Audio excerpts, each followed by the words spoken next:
क्या कोई कभी सोच सकता है कि जानबूझकर जेल कौन जाना चाहता है? लेकिन ऐसा हो रहा है। लोग जानबूझकर जेल जा रहे हैं या जेल जाने का प्रयास कर रहे हैं। जो नियम होते हैं उनको तोड़ा जा रहा है। क्यों? क्योंकि हम नियम तोड़ेंगे ना तो हम अपराधी कहलाएंगे। जब हम अपराध कर देंगे तब फिर हमें कहाँ डाला जाएगा? जेल में। तो यह बड़ी विडंबना सी है कि लोग जानबूझकर जेल जा रहे हैं। उसके पीछे कुछ ना कुछ तो कारण होगा। और खासकर जेल कौन जा रहा है? बुजुर्ग।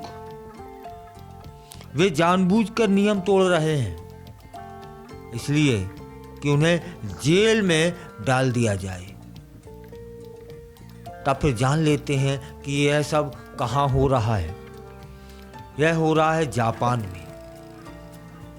वहाँ पर उम्र दराज लोग ज़्यादा हो गए हैं और अकेलेपन से वो परेशान है। सामाजिक समस्या उनके सामने आ खड़ी होती है।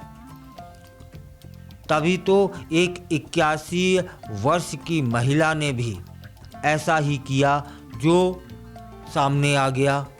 और जब उसकी विस्तार से जानकारी ली गई तो वह एकमात्र 81 वर्ष की महिला नहीं थी जिसने यह सब किया। वहाँ तो काफ़ी वृद्ध ऐसा कर रहे हैं। महिला बताती है कि उसने अपने खाने और रहने की जो समस्या थी उसका समाधान खोजने के लिए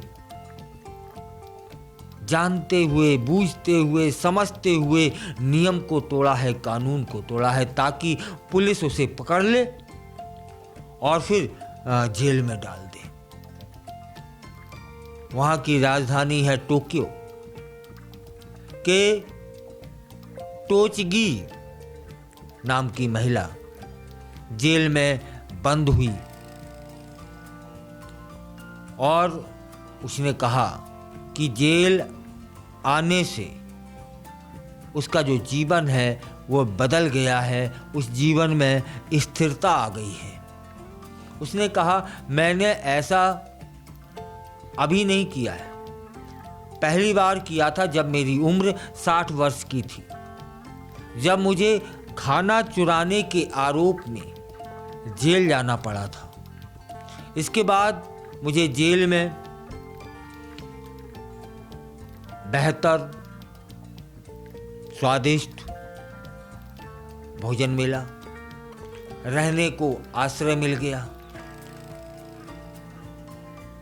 तब फिर जब मैं 81 वर्ष की हो गई तब मैंने ऐसा निर्णय लिया कि जेल ही वह स्थान है जहां समय पर भोजन तो मिलेगा, रहने को छत तो मिलेगी।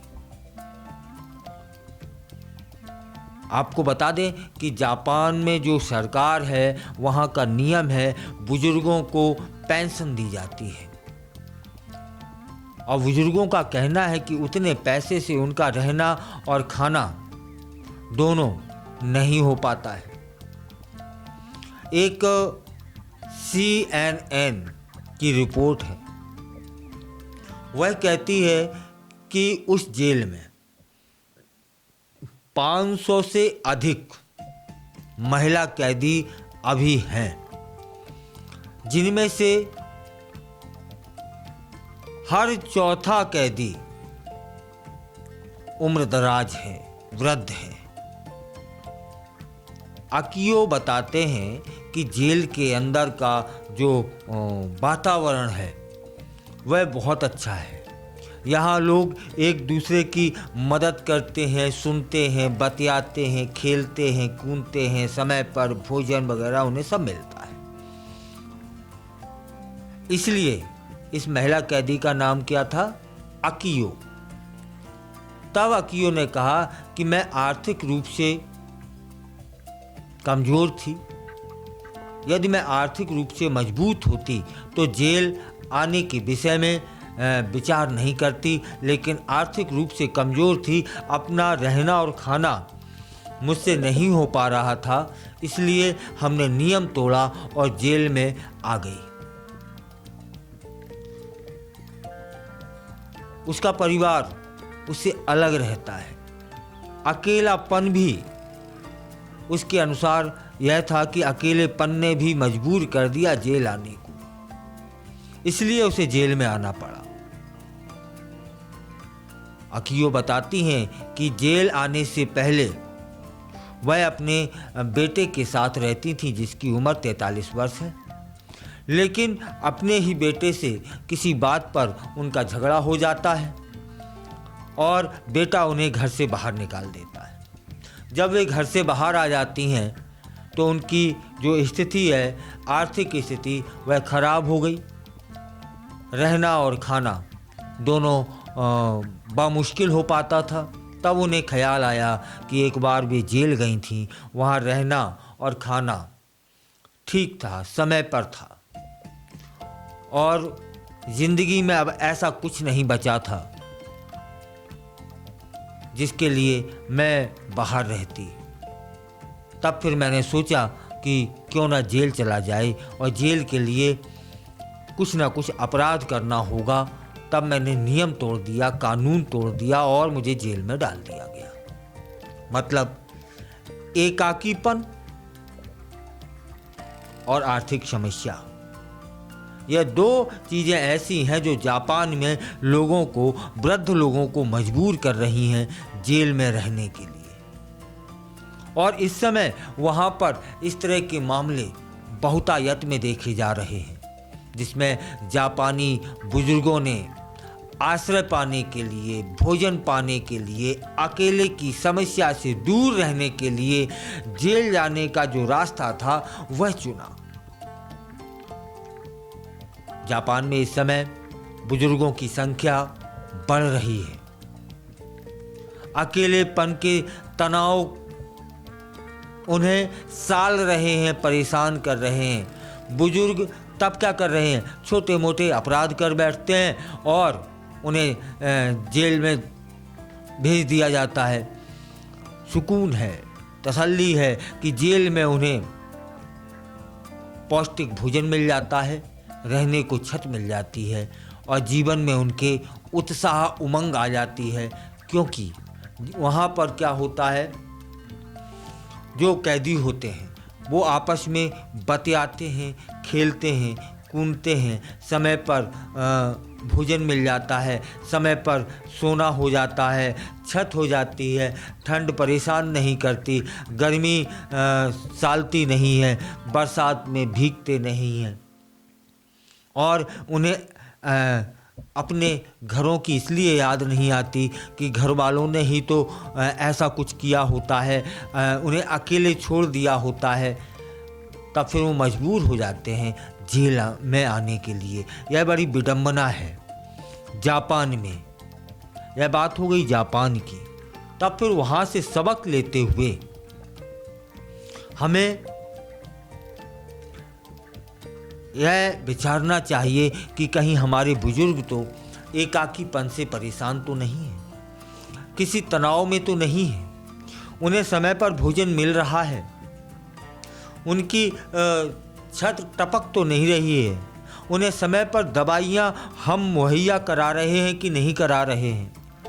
और फिर दो बातें इस समस्या समझ में आती हैं कि बुढ़ापे के लिए कुछ ना कुछ संग्रह करते चलें। ऐसी स्थिति ना बन जाए कि हमें मजबूर होना पड़े जेल में रहने के लिए। यह बड़ी विडंबना है सृष्टि की कि आज जापान में बुजुर्ग जेल जाने को मजबूर है। कहीं ऐसा ना हो यह स्थिति हमारे भारत में बनने लगे। समय रहते हमें बुजुर्गों के पास उनकी समस्याओं को देखना चाहिए। और यह मेरा एक सिर्फ मेरा चिंतन है, उसमें आप सहमत हो ना हो, कि बुजुर्ग कभी किसी से कुछ नहीं चाहते, कुछ नहीं मांगते, बस इतना चाहते हैं, आपके पास चाहे जितनी गरीबी हो, चाहे जितना ऐश्वर्य हो, लेकिन बुढ़ापे में उनके पास बैठो, उन्हें समय दो, उन्हें सुने। इसके बाद वो धन दौलत नहीं चाहते, मात्र 2 वक्त का और बहुत छोटा सा, बहुत कम मात्रा में भोजन। और ये वही बुजुर्ग हैं कि इनकी बदौलत ही तो हम आए हैं, आप आए हैं। तब फिर उनकी सेवा करना, उन्हें समय देना हमारे कर्तव्यों में शामिल होना चाहिए। जापान में तो ऐसी स्थिति हो गई है कि बुजुर्ग एकाकीपन को हटाने के लिए, आर्थिक समस्याओं को से जो उनका जीवन यापन नहीं हो पा रहा है, उसे पूरा करने के लिए जेल जा रहे हैं कि जेल में रहें जाके। इससे बड़ी विडंबना और क्या होगी इस सृष्टि की। और उससे हमें सबक लेना होगा कि वह समस्या या वो दिन भारतवासियों को न देखना पड़े।